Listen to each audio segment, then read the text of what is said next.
कुछ कहा, जब से तोहके देखले बनी ना दिल दल पीठी खनी खौलता।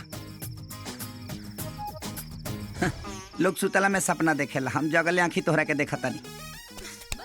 हम सच में आयल बाड़ी का? तू एक मिनट।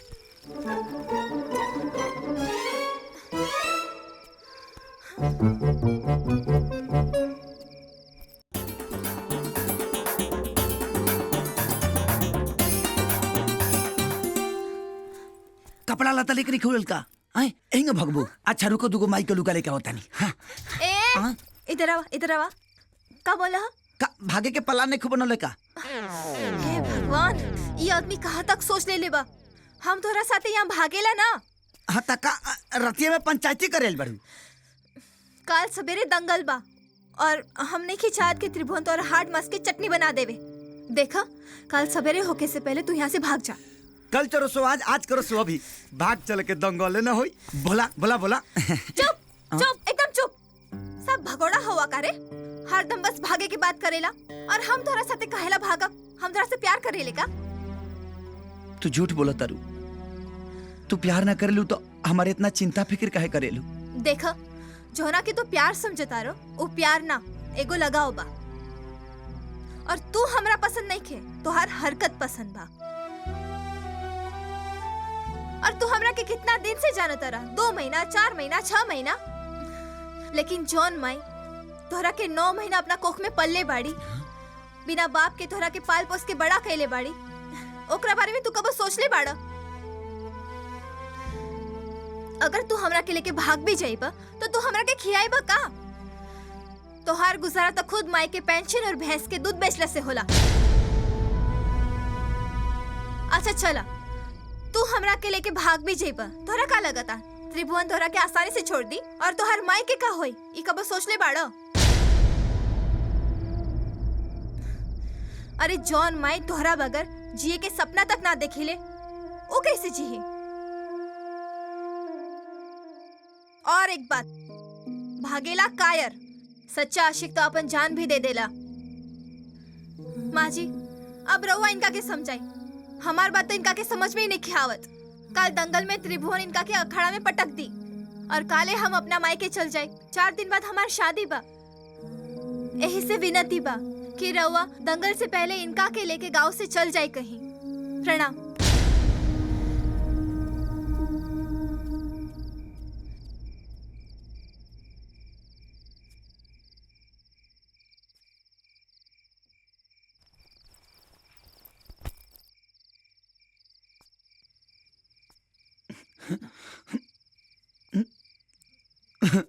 माई माई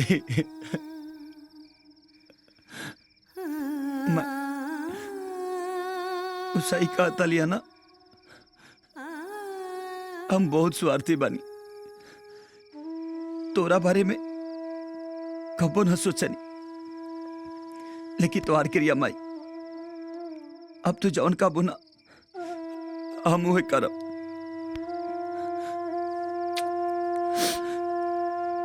तो आँख में आंसू बिल्कुल अच्छा नहीं लगा। तू हमारा राजा बेटा, बहादुर बेटा। चलो सोचा, सवेरे बात करेंगे।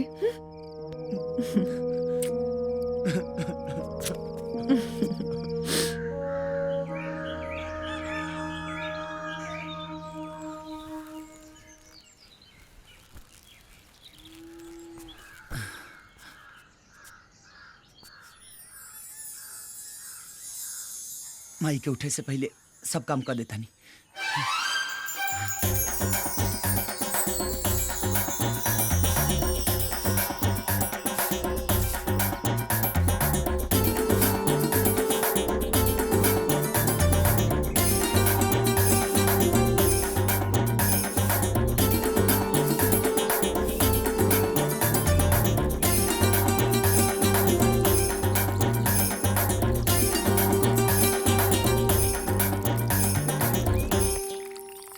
हे भगवान, आज से हम नया जिंदगी की शुरुआत करा था नहीं। हमके हिम्मत था कहे से कि हम माई के बहुत तकलीफ देले बनी। हमके हिम्मत द भगवान कि हम कौन ऐसा गलती ना करी कि जौना से माई के दिल के ठेस पहुंचे। माई, माई रे, लगता कि रात ढेर देर ले जागल बिया ना, यही से देर ले सुतल बिया। माई, माई, माई, माई,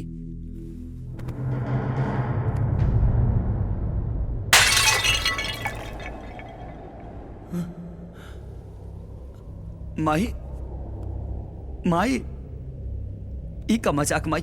हमरा सांचो के क्रिया खेले रही कि सुधर जाए। आ देखना हम सुधर गए बनी, आंगन भी बाहर देनी और पूजा पाठ भी कर लेनी और तोरा ला अपना हाथ से चाय बना के भी लेके आ गई। नहीं उठना माई। ए माई देख, हम बदल गए बनी, बिल्कुल बदल गए बनी माई। लोग ता झूठों के क्रिया से मरेला, साचों के क्रिया से थोड़ी मरेला। जिंदगी भर हम अपना मन से जियनी, जब तोरा मन से जियल चाहता नहीं तते हमके छोड़ के कैसे जा सकेले माई? उठना माई, माई। मजरा के छाँव में बानी अकेले यार जिंदगी के नाम में,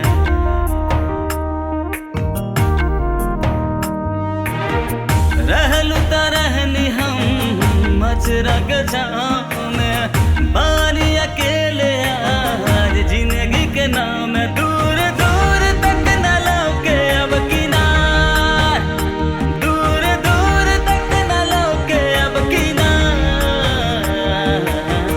रही रही याद आवे माही तोर दुलार, माही रे। रही रही याद आवे माही तोर दुलार, माही रे। उठना माई। राजू, एगो दान देखना माई के क्या हो गई रे, देखना। उठाओ ना माई के, उठाओ ना चाची, माई। ये चाची, उठाया चाची। अरे उठा ना चाची, तू हमने को छोड़ के ऐसे नहीं खो जा सकेलू। माई उठाया चाची, उठा ना। ये राजू, हमने के तो फिर से अनाथ हो गई नहीं भाई। चाची उठा ना। माई उठा चाची, देखना, उठा। देखना गोदान आइल बारे माई। उठा चाची, उठा। बाजी उठाई ना माई के, देखी ना का हो गइल बा। बेटा, हम तेरा माई के बहुत समझौनी कि बीमारी बहुत खतरनाक हो, शहर जाके इलाज करवा ला, लेकिन हमारी एगो बात ना सुन ली। कहे लगली हम अपना बेटा के छोड़ के कहीं ना जाए, और हमरा से वादा भी ले ली कि हमरा बेटा के कुछ मत बताइए। जौना बात के हमरा डर रहे आखिर हुए भाई। जेकरा के पावे खाती अले भगवान हो, कहीं न कदर हम रहनी नादान हो, कहीं न कदर हम रहनी नादान। आँख खोला तब भइल बाना, आँख खोला तब भइल बाना।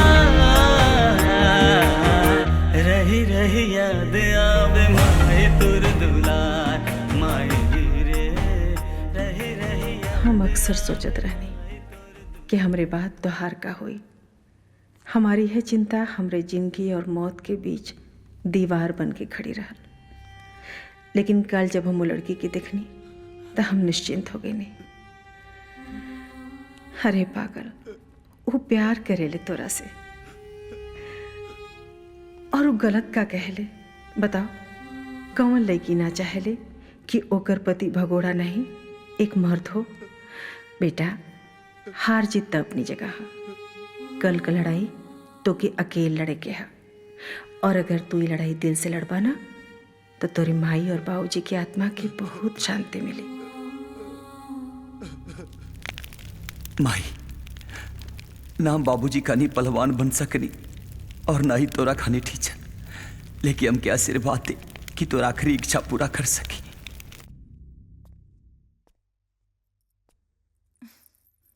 कहाँ जाए का तैयारी होता मीरा? दंगल जाए के मामा जी। तारा जंगल में जाए के अब कोनो जरूरत नहीं के। काहे? अभी तू घर निकल जा। लेकिन ट्रेन तो रात के बना मामा जी। ट्रेन से ना, अब ये बाई रोड निकल जा। अब त्रिभुवन के स्वागत सीधे शादी के मंडप में करी हो, काहे कि दंगल होई कि ना ये केकरो पता नहीं खे। राजू के माई मर गिल बिया।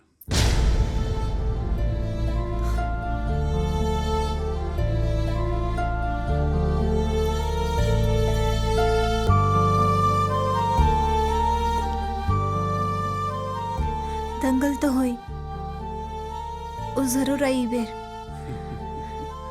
आई तो बच के ना जाए। तुम्हारी शख्सियत से सबक लेगी ये नई दुनिया। मंजिल पर वही पहुंचा है जो धैर्य से काम लेता है, मिटा देता है जो नाम तक के अंधियारों का। सुबह का सूरज उसी के नाम होता है। अखाड़े के चारों तरफ भारी भीड़ जम चुकी है। लाल झंडे में त्रिभुवन पहलवान का हौसला अफजाई करने के लिए सुल्तानपुर के भारी संख्या में लोग आए हैं। और ये देखिए, त्रिभुवन पहलवान अखाड़े में मौजूद है। इंतजार हो रहा है सिर्फ राजू पहलवान का।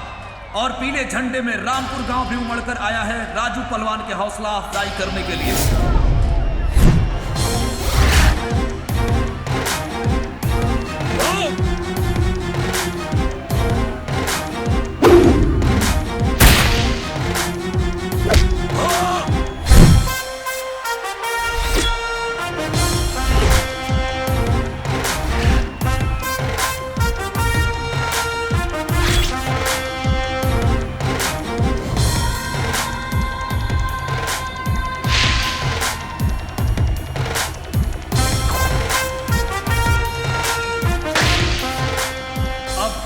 इंतजार हो रहा है। रेफरी जैसे ही विसिल बजाएंगे खेल शुरू हो जाएगा।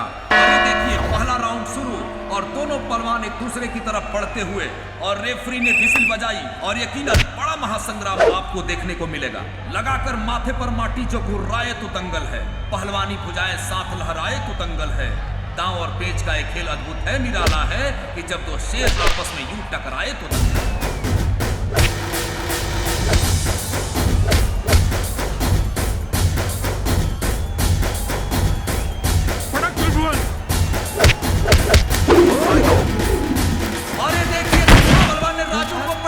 और चित करने की कोशिश कर रहे हैं। मुकाबला काफी रोचक हो गया है और यहाँ पे पहले राउंड की समाप्ति। और पहले ही दांव में त्रिभुवन ने राजू पहलवान को चित करने की कोशिश कर दी थी। पहले से कयास लगाया जा रहा था कि खेल बड़ा मजेदार होगा।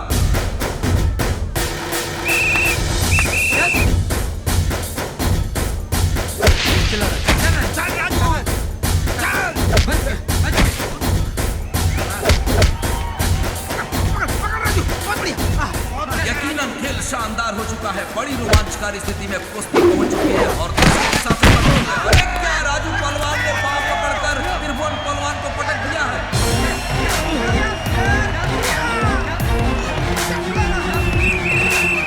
और मैं आपको बता दूं कि पुराने खिलाड़ी होने का भरपूर फायदा उठा रहे हैं सुल्तानपुर के पहलवान। उन्होंने बड़ी सफाई के साथ इस कुश्ती को निर्णायक मोड़ पर लाने का प्रयास कर रहे हैं।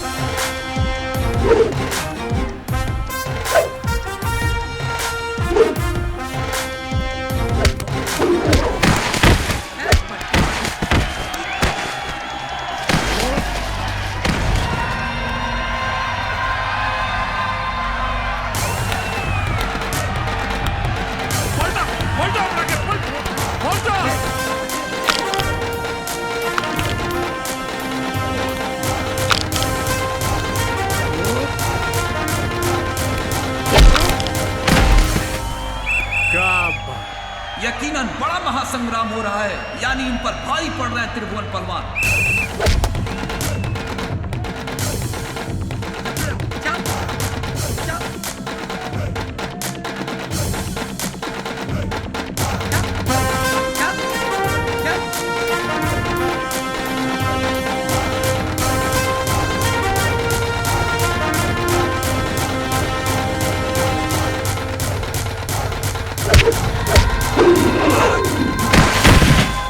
पटका देखत का बड़ा पटका होकर के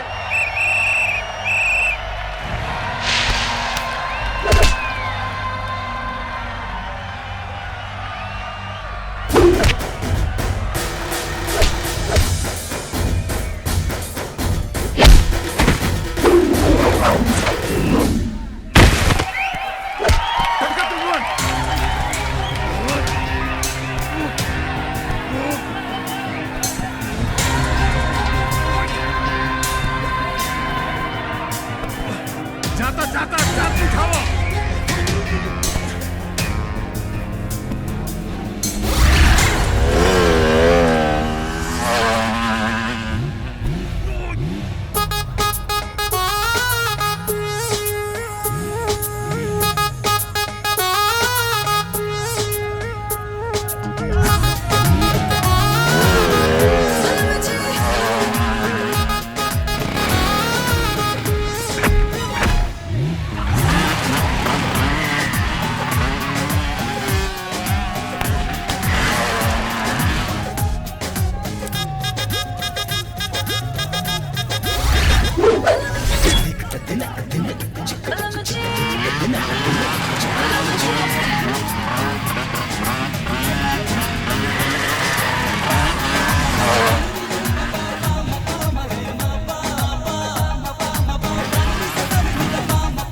बलम जी, I love you.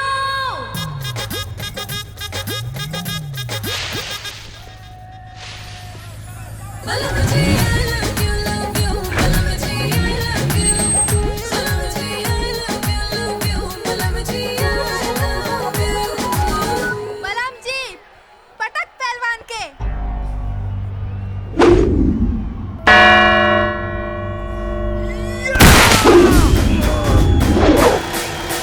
जिस राजू को कोई ताकत नहीं थी, कोई जोश नहीं था, त्रिभुवन बार बार उनको पटक रहे थे। अचानक उनमें जोश आ गया। जय बजरंग बली!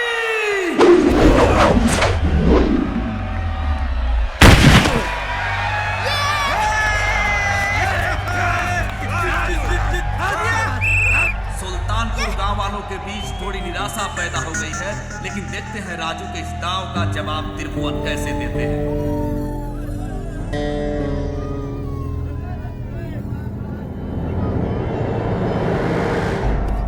कुश्ती का रंग बिल्कुल बदल गया है। यहाँ राजू पहलवान त्रिभुवन पर भारी पड़ते नजर आ रहे हैं।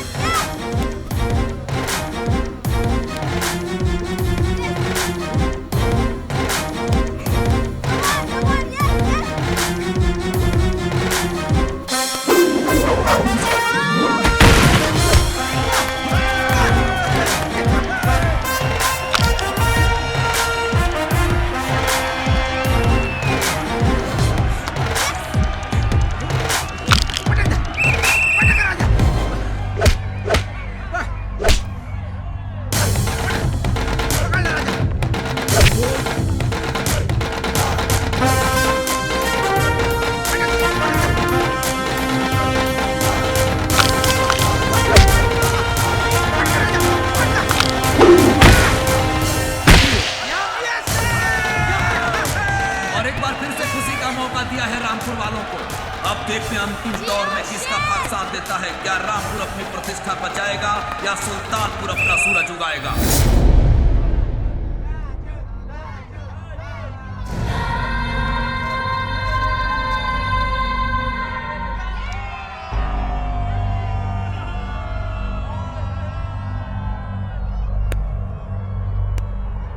बलम जी, पटक द त्रिभुवन के।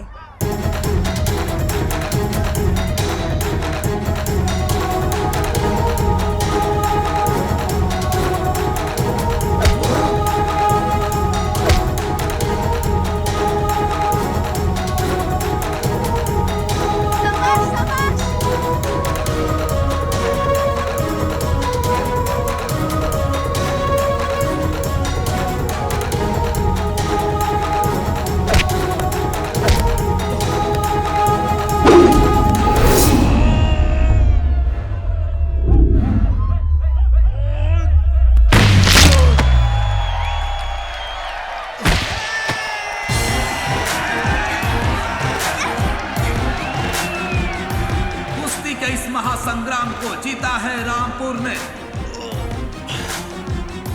और ये देखिए, रेफरी ने राजू पहलवान को विजेता घोषित कर दिया है। और ये देखिए, रामपुर गांव वालों में खुशी की लहर दौड़ गई है। चारों तरफ जश्न का माहौल है और वे अपना पीला झंडा लहराकर खुशी का इजहार कर रहे हैं।